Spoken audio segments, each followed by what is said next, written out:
The Little Red Hen. A little red hen lived in a barnyard. She spent almost all of her time walking about the barnyard in her picky-pecky fashion, scratching everywhere for worms. She dearly loved fat, delicious worms and felt they were absolutely necessary to the health of her children. As often as she found a worm, she would call "Chuck, chuck, chuck" to her chickies. When they were gathered about her, she would distribute choice morsels of her tidbit. A busy little body was she. A cat usually napped lazily in the barn door, not even bothering herself to scare the rat who ran here and there as he pleased. And as for the pig who lived in the sty, he did not care what happened so long as he could eat and grow fat. One day the little red hen found a seed. It was a wheat seed, but the little red hen was so accustomed to bugs and worms that she supposed this to be some new and perhaps very delicious kind of meat. She bit it gently and found that it resembled a worm in no way whatsoever as to taste, although because it was long and slender, a little red hen might easily be fooled by its appearance. Carrying it about, she made many inquiries as to what it might be. She found it was a wheat seed and that, if planted, it would grow up and when ripe it could be made into flour and then into bread. When she discovered that, she knew it ought to be planted. She was so busy hunting food for herself and her family that, naturally, she thought she ought not to take time to plant it. So she thought of the pig, upon whom time must hang heavily, and of the cat who had nothing to do, and of the great fat rat with his idle hours, and she called loudly, "Who will plant the seed?" But the pig said, "Not I," and the cat said, "Not I," and the rat said, "Not I." "Well, then," said the little red hen, "I will." And she did. Then she went on with her daily duties through the long summer days, scratching for worms and feeding her chicks, while the pig grew fat, and the cat grew fat, and the rat grew fat, and the wheat grew tall and ready for harvest. So one day the little red hen chanced to notice how large the wheat was and that the grain was ripe. So she ran about calling briskly, "Who will cut the wheat?"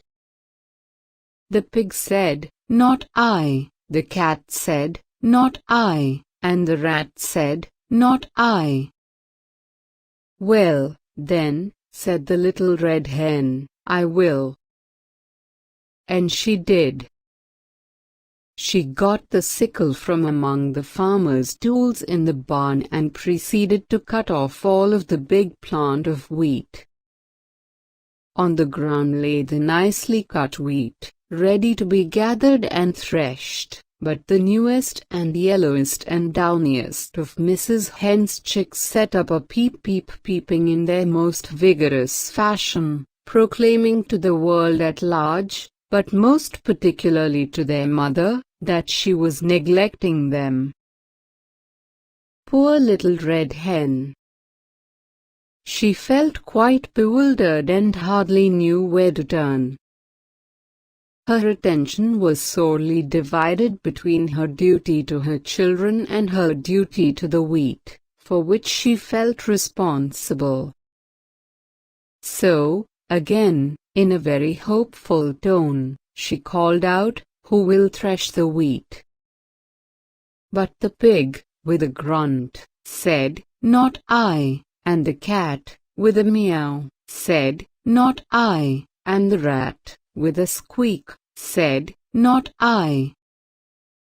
So the little red hen, looking, it must be admitted, rather discouraged, said, "Well, I will, then." And she did. Of course, she had to feed her babies first, though, and when she had gotten them all to sleep for their afternoon nap, she went out and threshed the wheat. Then she called out, "Who will carry the wheat to the mill to be ground?" Turning their backs with snippy glee, that pig said, "Not I," and that cat said, "Not I," and that rat said, "Not I." So the good little red hen could do nothing but say, "I will then." And she did. Carrying the sack of wheat, she trudged off to the distant mill. There she ordered the wheat ground into beautiful white flour. When the miller brought her the flour, she walked slowly back all the way to her own barnyard in her own picky-pecky fashion.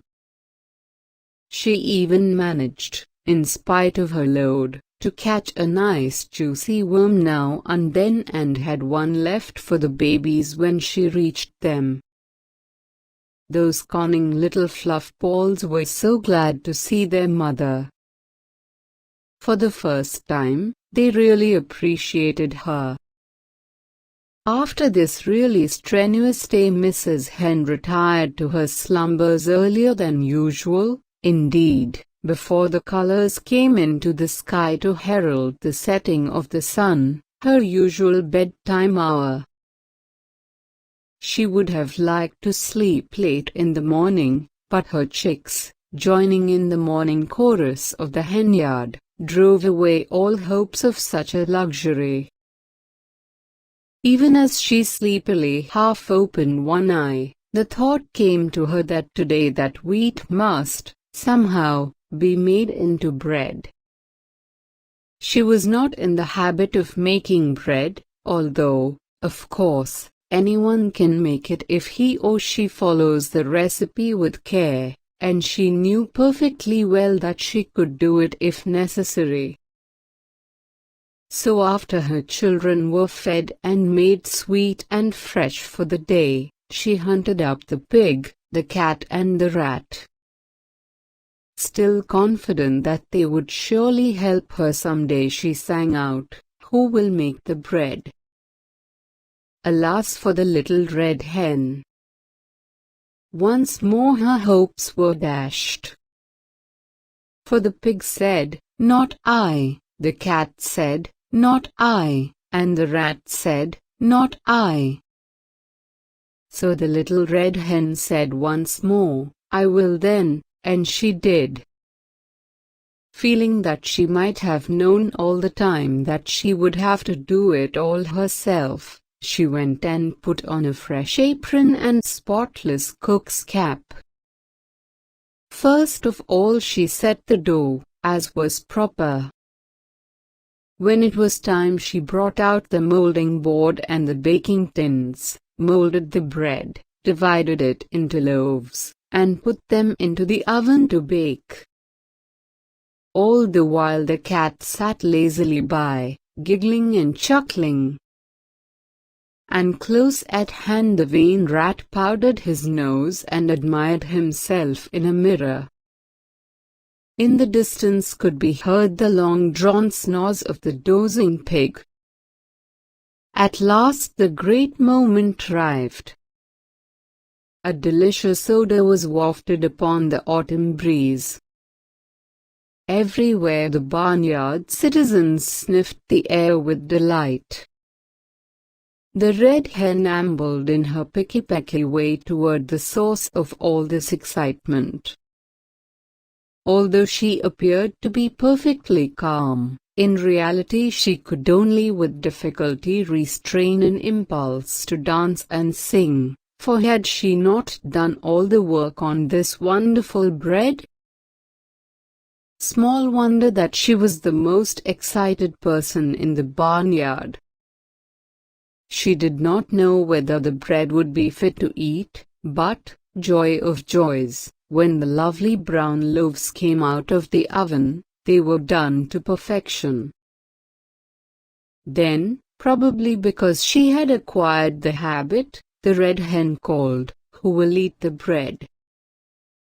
All the animals in the barnyard were watching hungrily and smacking their lips in anticipation, and the pig said, "I will," the cat said, "I will," the rat said, "I will."